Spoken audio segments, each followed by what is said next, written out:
ഈശോ മിശിഹായ്ക്ക് സ്തുതിയായിരിക്കട്ടെ.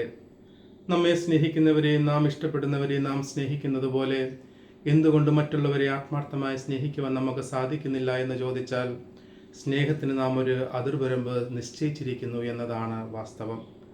യേശുവിൽ പ്രിയ സഹോദരരെ, എന്നാൽ ഇന്നത്തെ സുവിശേഷത്തിൽ യേശുനാഥൻ പിതാവിനോട് പ്രാർത്ഥിക്കുന്നത്, പിതാവെ, അങ്ങനെ സ്നേഹിച്ചതുപോലെ അവരെയും സ്നേഹിച്ചുവെന്ന് ലോകം അറിയട്ടെ. പരിധികളില്ലാതെ, അതിർവരമ്പുകളില്ലാതെ സ്വന്തം പുത്രനെ സ്നേഹിച്ചതുപോലെ നമ്മെയും സ്നേഹിക്കുന്ന പിതാവിൻ്റെ സ്നേഹത്തെയാണ് ഇന്നത്തെ സുവിശേഷത്തിലൂടെ യേശുനാഥൻ നമുക്ക് വെളിപ്പെടുത്തുന്നത്. മത്തായിയുടെ സുവിശേഷം 3-ാം അധ്യായം 17-ാം വാക്യത്തിൽ, സ്വർഗത്തിൽ നിന്നുള്ള പിതാവിൻ്റെ സ്വരം, ഇവനെൻ്റെ പ്രിയപുത്രൻ, ഇവനിൽ ഞാൻ സംപ്രീതനായിരിക്കുന്നു എന്ന സ്വരത്തിലൂടെ പുത്രനോടുള്ള തൻ്റെ സ്നേഹം പിതാവ് വെളിപ്പെടുത്തിയെങ്കിൽ, യോഹന്നാന്റെ സുവിശേഷം 3-ാം അധ്യായം 16-ാം വാക്യത്തിൽ, തൻ്റെ ഏകജാതനെ നൽകുവാൻ തക്കവിധം ദൈവം ലോകത്തെ അത്രമാത്രം സ്നേഹിച്ചു എന്ന വചനത്തിലൂടെ നമ്മോടുള്ള സ്നേഹം പിതാവ് വീണ്ടും വെളിപ്പെടുത്തുന്നു. തൻ്റെ പുത്രനെ സ്നേഹിക്കുന്നത് പോലെ തന്നെ നാം ഓരോരുത്തരെയും സ്നേഹിക്കുന്ന പിതാവിനെയാണ് നമുക്കിവിടെ കാണുവാനായിട്ട് സാധിക്കുന്നത്. കാരണം നമ്മുടെ അനുസരണക്കേട് മൂലം, നമ്മുടെ ദുർനടപ്പ് മൂലം ദൈവസ്നേഹത്തിൽ നാം അകന്നുവെങ്കിൽ ആ സ്നേഹത്തിലേക്ക് നമ്മെ തിരികെ കൊണ്ടുപോകാനായിട്ടാണ് ദൈവം തന്നെ മനുഷ്യനായി നമ്മുടെ ഇടയിൽ ജനിച്ചതും നമ്മുടെ പാപങ്ങൾക്ക് വേണ്ടി മരിച്ചതും നമ്മെ വീണ്ടെടുത്തതും. അതുകൊണ്ടാണ് റോമാക്കാർക്ക് എഴുതിയ ലേഖനം 5-ാം അധ്യായം 8-ാം വാക്യത്തിൽ നാം വായിക്കുന്നത്, നാം പാപികളായിരിക്കെ ക്രിസ്തു നമുക്ക് വേണ്ടി മരിച്ചു, അങ്ങനെ ദൈവം നമ്മോടുള്ള സ്നേഹം വെളിപ്പെടുത്തി. ആകയാൽ പ്രിയ സഹോദരർ, ഇന്നത്തെ സുവിശേഷത്തിലെ പിതാവിൻ്റെ സ്നേഹം നാം ഓരോരുത്തർക്കും ഒരു മാതൃകയാണ്. എപ്രകാരമാണ് നാം മറ്റുള്ളവരെ സ്നേഹിക്കേണ്ടത് എന്നതിൻ്റെ മാതൃക. ഈ പിതാവിൻ്റെ സ്നേഹം നമ്മുടെ കണ്ണു തുറപ്പിക്കേണ്ടതാണ്. കാരണം നാം 2 രീതികളിൽ നാം ഇപ്രകാരം പിതാവിൻ്റെ സ്നേഹം അനുസരിക്കാതെ ജീവിക്കുന്നവരായി നാം മാറുന്നു എന്ന് നാം തിരിച്ചറിയണം. ഒന്നാമതായി, നാം നമ്മെ തന്നെ സ്നേഹിക്കുന്നവരായി മാറുന്നു. നാം ഒരുപാട് സെൽഫികളെ ഇഷ്ടപ്പെടുന്നതും സൗന്ദര്യബോധത്തിൽ ഒരുപാട് പ്രാധാന്യം നൽകുന്നതും സ്വന്തം വിജയങ്ങളും പ്രശസ്തികളും സോഷ്യൽ മീഡിയയിലൂടെ പോസ്റ്റ് ചെയ്യുന്നതുമെല്ലാം നാം നമ്മെ തന്നെ ഒരുപാട് സ്നേഹിക്കുന്നത് കൊണ്ടാണ്. 2 തിമോത്തിയോസ് 3:1 നാം വായിക്കുന്നു, അവസാന നാളുകളിൽ കഷ്ടതയുടെ സമയങ്ങളുണ്ടാകും, അപ്പോൾ സ്വാർത്ഥ സ്നേഹികളും ഗർവിഷ്ഠരും വിശുദ്ധിയില്ലാത്ത മനുഷ്യരുമുണ്ടാകും.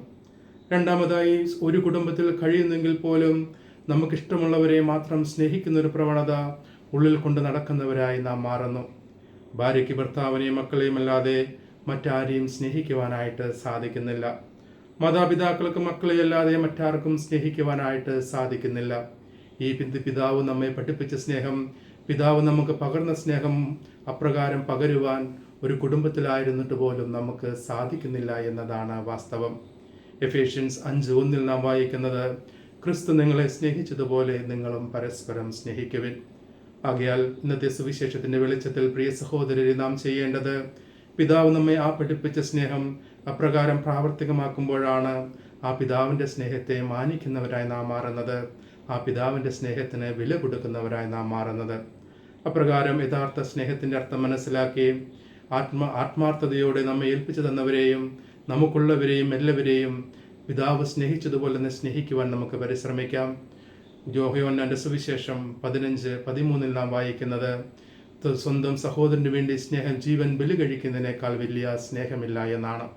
ഈ ഒരു ബോധ്യത്തോടുകൂടെ ആ പിതാവിൻ്റെ സ്നേഹം നമ്മുടെ ജീവിതത്തിൽ പ്രാവർത്തികമാക്കുവാൻ നമുക്ക് പരിശ്രമിക്കാം.